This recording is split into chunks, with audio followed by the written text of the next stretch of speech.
Fat है अच्छी fat वो भी बढ़ा देनी है ताकि ਉਹਦਾ ਸਾਨੂੰ ਫਾਇਦਾ ਹੋਵੇ। अच्छी फैट कोलेस्ट्रॉल नहीं बढ़ाती। ਉਹ ਨਹੀਂ ਹੁਣ ਅੱਛੀ ਫੈਟ ਹੋਵੇ ਜਿਹੜੀ ਗੋਸ਼ਤ ਦੇ ਵਿੱਚ ਮੌਜੂਦ ਹੈ, ਗੋਸ਼ਤ ਦੀ ਲੇਅਰ ਦੇ ਵਿੱਚ ਮੌਜੂਦ ਹੈ। ਉਹ ਜਿਹੜਾ ਡਾਕਟਰ ਜਮੀਲ ਅਖਤਰ ਉਹ ਬਿਆਨ ਕਰਦਾ ਹੁੰਦਾ YouTube ਤੇ ਵੀ ਆਉਂਦਾ। ਲੋ ਕਾਰਬ ਡਾਈਟ ਜਿਹੜੀਆਂ ਉਹ ਤੁਹਾਡੇ ਵਾਸਤੇ ਅੱਛੀਆਂ ਹੈ, ਤੁਹਾਡੇ ਵਾਸਤੇ ਨਹੀਂ ਅੱਛੀ ਲੋ ਕਾਰਬ। ਤੁਹਾਨੂੰ ਕਾਰਬ ਚਾਹੀਦੇ, ਮੈਨੂੰ ਕਾਰਬ नहीं चाहिए। मैं डाइट कर सकता हूँ। पेटो कर सकते हो ਤੁਸੀਂ? अच्छा ये अपना जौ की रोटी दिन में 3 बार खाई जाती है। हाँ जौ इज बेस्ट। 3 दफा जौ जितना मर्जी खाओ, जितना मर्जी खाओ। डॉक्टर साहब जौ के कोई बेनिफिट तो बताएं।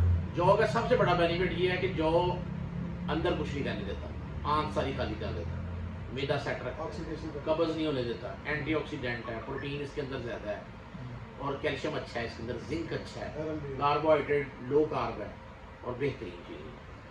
काम अच्छा करती है। जौ जो है, जौ का लोग जो शरबत बना के देते हैं गुड़ डाल के दूध। जौ असल में जौ की रोटी खाएं आप।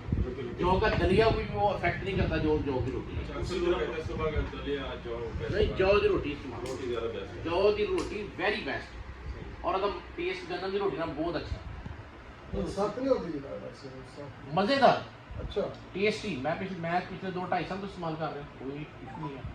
बल्कि मैं गन्ना की रोटी खा ही नहीं सकता, मेरा दिल ही नहीं करता हूँ गन्ना की रोटी।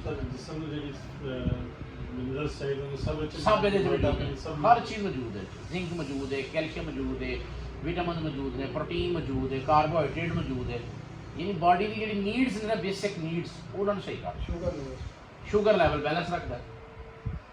बेसिकली शुगर बीमारी नहीं है, शुगर बेसिकली डाइट एरर है, ग़िज़ाई गलती। शुगर लेवल कम है उसमें। हाँ जी शुगर लेवल कम, रोटी में है, गंदम में है, उससे कम है। फिलहाल मोट भी आप बना दिए काफ़ी। अभी रिएक्शन की बात है। हाँ वेरी गुड। ये मेरी अच्छा डॉक्टर साहब अगर काफ़ी अच्छा है